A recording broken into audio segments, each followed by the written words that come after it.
In this video, we're going to be talking about why a lot of the times you guys are getting stopped out and then the market will eventually go in your direction, because there's a lot of problems that this could be happening because of, but we're going to talk about the main one in today, which we're going to get into a little bit. But strap in, get some water or something, because we're just going to dive right in and start talking about this. And I'm going to explain my thought process behind it and most likely why you are struggling with your stops, why you're struggling with your trades and you keep getting stopped out. And then right after the market goes in your favor and you think that the market's out to get you when you're in reality, you're just not positioning yourself correctly. So the first thing I want to go over in this video is a high quality setup, right? What are we even looking for to begin with? The first thing that we're looking for is we need some sort of a higher time frame draw on liquidity, right? Where is the market actually drawing towards on a bigger time frame? Then we need some sort of lower time frame aligned draw on liquidity. So where is the lower time frame drawing towards? And that lower time frame needs to be drawing towards the same direction as the higher time frame, because price is completely fractal, which we'll get into a second. The next thing we want to do is we want to align time and price. We want to align time with the reasoning as which when the market wants to actually go to the draw on liquidity. Because one of the biggest problems that you guys will find, and that you probably have, is you'll know what the draw on liquidity is, but you'll take a trade, but we won't go there. And then we'll end up going there later on. Something that you guys have to realize is a confident draw on liquidity does not mean the market is going to go there right this second. There has to be some things that happen first. Time and price have to align, manipulation, displacement, all of these other things that lead up to then the efficient move towards the draw on liquidity, which is what we want to focus on today. So aligning time and price, what does that mean? Macros, 10 a.m. reversal, aligning time and price in relationship with the model as well. We also want to see some form of manipulation, right? We want to see a reason for price to no longer go higher or no longer go lower and then continue towards the draw on liquidity. And then the last thing we need to see some sort of displacement back inside the range, change in the state of delivery, a market structure shift in favor of the draw on liquidity. So let me jump into some examples of what's actually going on, and I want you to understand why you're most likely getting stopped. And the reason is because you are not aligning the lower time frame draw on liquidity with the higher time frame draw on liquidity. And you're zooming in too much for your entries, and you're not understanding what the market is actually showing you. So let's dive into an example here.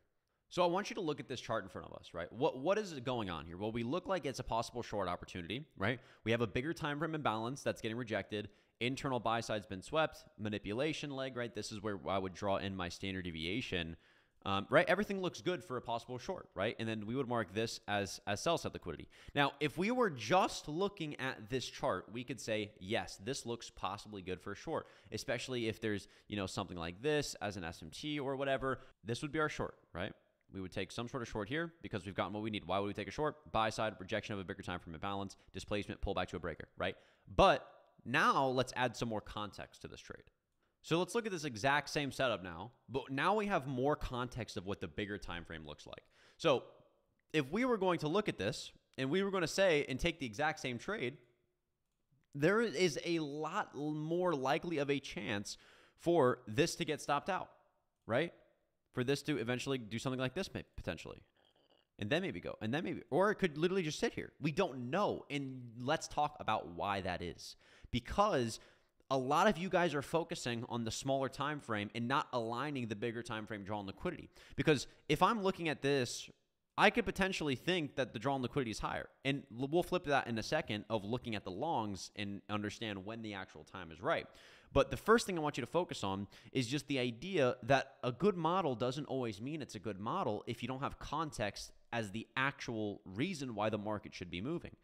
If I'm looking at this and I think the market's going lower, well, I should also be looking at this in the other perspective. If I take this, it's like, yeah, there's might be an imbalance here, but, well, we just recently took this low to the left of us, and we're now in a bigger time frame imbalance, back in equilibrium of a bigger time frame range, right? An area in which I expect to reject, an area in which I expect to see some sort of manipulation.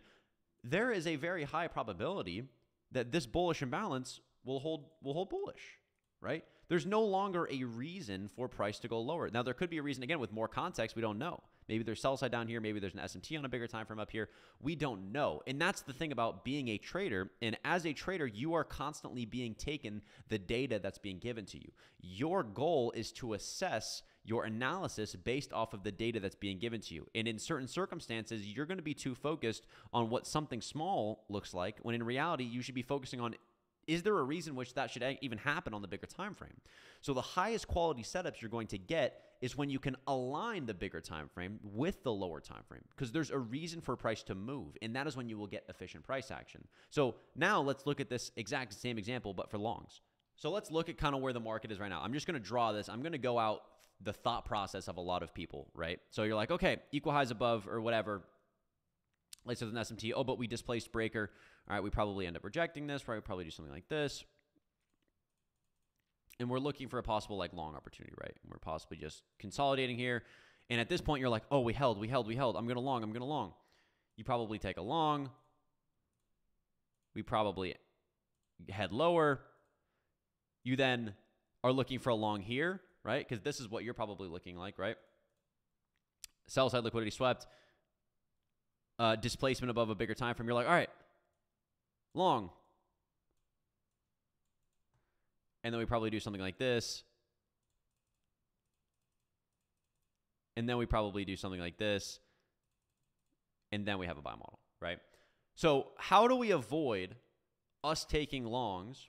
And what's the actual problem here, right? What's the problem with us thinking we are looking for something good and then it seems perfect, we take a long or take a short, get stopped out, and then immediately goes in our favor? These are the things I want you to pay attention to. Number one, in this specific example, one thing you have to understand is when we zoom out on a bigger time frame, this will not look like this. This idea of what you think is a break in structure actually is just this imbalance to the left of us getting wicked, right? There's probably an imbalance to the left of us here on this move. That internal sell side has now been taken.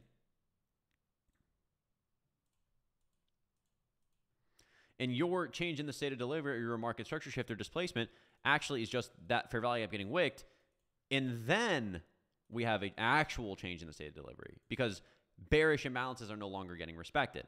We actually have a change in the state on the bigger time frame because it's a significant swing high, right? When you zoom out, you'll be able to see, oh, that's actually a swing high that got taken. If we zoom out, right, and I go back to this, it's like that's not really a swing high that gets taken. And you have to look at the candle structure as well. Now, the other things in which we can start to align is time and price. What time of day is this? Let's say, for example, this is 9:30 open. So we have 9:30 open. At open, we sell off in the bigger time from imbalance, taking internal sell side to the left of us. We have a rebalance. And then let's say at 10 o'clock, let's say 10 o'clock opens here and we have our manipulation leg.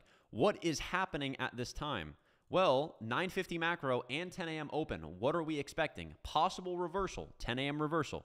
10 a.m. opens within the macro. We take the recent low. All of the stops are now being taken, and then we get displacement. So now we are in a macro with time that is aligning with what we expect it to do, which is a manipulation leg. We then put in an actual manipulation leg because we're not too zoomed in. We're waiting for actual structure to show us what we want to do, and then we look for an entry through the next macro. But notice what we are doing here. We are aligning the bigger time frame with the lower time frame, right? This is our sell model. This is our buy model. And we want to see in the bigger time frame a reason for price to also go higher here. What would be another reason for price to go higher here? Let's say, it's going to be hard to draw this backwards, but let's say we just displaced through a high to the left of us, right? And this is in relationship to another model. So let me draw this out and give you guys a better explanation. Now, this is also something you want to pay attention to. Let's say this is a 4-hour time frame, right? A bigger time frame. We are looking at this saying, oh, buy side liquidity swept. There's an imbalance here. Let me short this. And then a lot of the times we'll do something like this. What is happening here? Well, you have to understand, no displacement through a swing low here.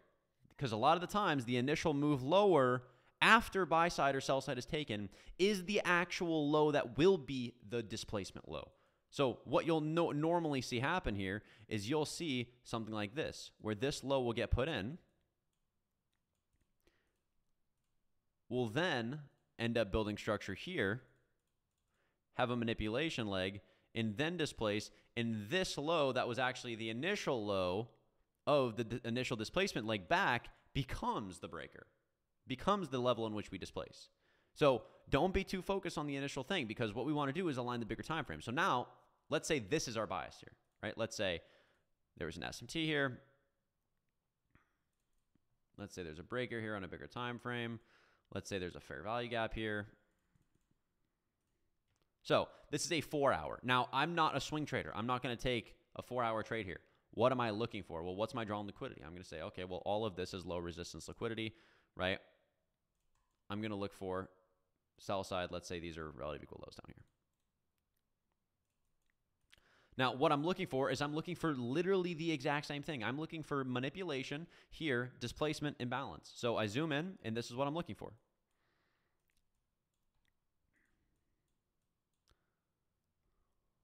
This is where high quality opportunity comes into play. Because let's say the market does something like this. We're accumulating, we're having an initial rebalance, we move higher a little bit, move higher again. And then we have a displacement like this, right? So now what I'm looking for is the exact same thing. What's going on here? Well, we're generating sell side liquidity.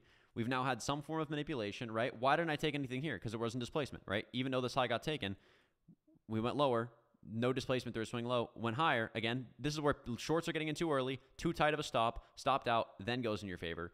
We now have displacement. What am I looking for? Well, depending on the displacement leg, I'm looking for the exact same thing. I'm looking for a fair value gap in this area. Doesn't matter where, right? If this is a displacement leg, there's a bunch of imbalances here, and I'm looking for the exact same fucking thing. I'm zooming in even more to a lower time frame, and I'm looking for manipulation. Come up. Internal high gets taken. Boom, boom. High. Manipulation. Let's short.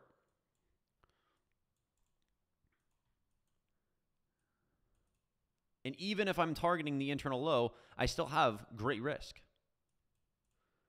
So there's a lot of things that you want to be able to pay attention to, and there's a lot of opportunity that starts to open in your eyes the more that you understand fractal price. Because the best setups that you are going to be taking, and the reason that you are getting stopped out so much and so often, is because you are, number one, probably too zoomed in, is you're noticing displacement and what you think is a reversal or whatever on too low of a time frame when in relation it doesn't have anything to do with the model. Like there's no relationship to the actual model itself, right? Like where, let's say you're taking a long towards buy side, but the drawn liquidity on buy side is on a 30-minute chart, and you're looking at the 1 minute and get displacement, and then you look back at the 30-minute and you realize nothing even happened, right? There has to be structure in relationship to that model. And it's just like this example here where we sell off, we're looking at this for value gap, and then it just gets ran through because bigger time frame didn't end up having displacement until then, right? So the best setups and the high quality opportunity you will have is when you can align the external draw with the internal draw.